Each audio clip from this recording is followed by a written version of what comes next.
Rory, the win against Connacht last week was quite significant for Ulster. Going into this weekend, important to get a home win? Yeah, it was. I think a win, any win was vital for us. You know, we're a quality side and nobody wants to go 4 straight losses. But, you know, I think in terms of getting everyone back, to lose 3, you know, wasn't great. To then get a few boys back to the World Cup and lose again, albeit a very tricky venue in the Scarlets, and not ideal. But now that we have our sort of full complement of World Cup players back, it was essential that for a bit of momentum, for a bit of confidence, that we got a win. Some front row players would say you're a very lucky guy. You've got to play with some of the very best props in the world.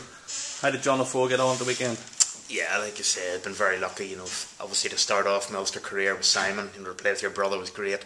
Then to have BJ in, and now John O'Foe. You know, I've been very lucky, been very fortunate, and you know, John O'Foe came with a big name. Considering he got off the flight on Wednesday afternoon or whatever it was, and probably still jet lagged, you know, he did remarkably well, and you know, he hasn't let anyone down, and I think it sort of speaks volumes of the man that he sort of put a lot of his personal life on hold at home to come over and, you know, do us a favour for 2 weeks before he was back. You know, he wasn't expected, and contractually he didn't have to be here to December, so you know, that's the sort of person we want around here. You know, boys that will sacrifice things for the betterment of the team, and there's no doubt we have that with John, and he's only been here a week or so and he's settled in really well. And it was lovely to see Tom Court as well lift his game last weekend.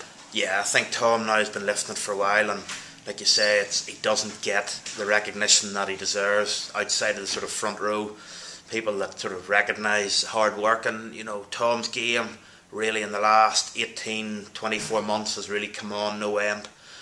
You sort of remember the first day he turned up here, whatever it is, 4 or 5 years ago, and you know, he was a bit of a pudding, and he would run 10 metres and he'd be out of breath. And you know, you compare him to the man he is now, you know, there's no doubt that Tom should have more Ireland caps than he has the minute. He deserves more, and you know, hopefully for him now, if he keeps putting in for Ulster, to be recognised on the international stage, because I believe that's where he deserves to be playing on a more regular basis. Well, obviously the front row are going to play a major part of the weekend. Clermont Scrum is very effective.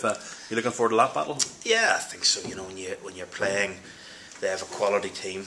You know, and whenever you're playing a quality team, then more often than not they're going to have a quality front row, front 5. We knew that when the draw was made, that it was going to be a sort of a fairly physical group, and you know, we now have an international front row, international front 5. You know, we have boys that have been there, done it on the international stage. We have boys like Tom and Dan that maybe, you know, have a point to prove internationally, and you know, there's no better stage to do it than against a quality Clermont scrum and line out on this European Cup, which, you know, for being honest, is the marquee event for club rugby.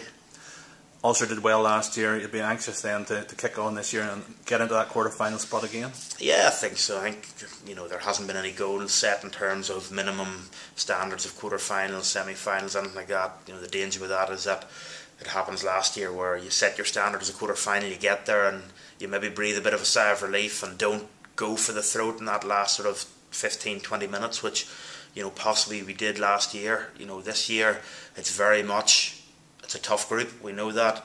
It has to be win your home games, get whatever you can away from home, and you know, you have to be thereabouts. You know, you want to be in quarter final. We have ambitious players here. We want to play in the big games, and quarter final of European Cup is exactly where everyone wants to be. And Ravenhill, massive crowd. Hopefully at the weekend that'll be a big lift for you.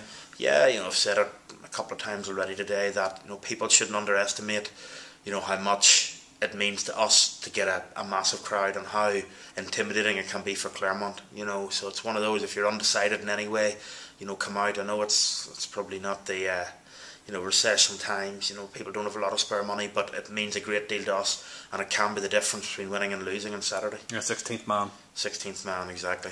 Now, before you go, I want to ask you about your moustache. You're way over, by the way. Moustache. Trimby is dying his, I believe. Yeah. You're natural.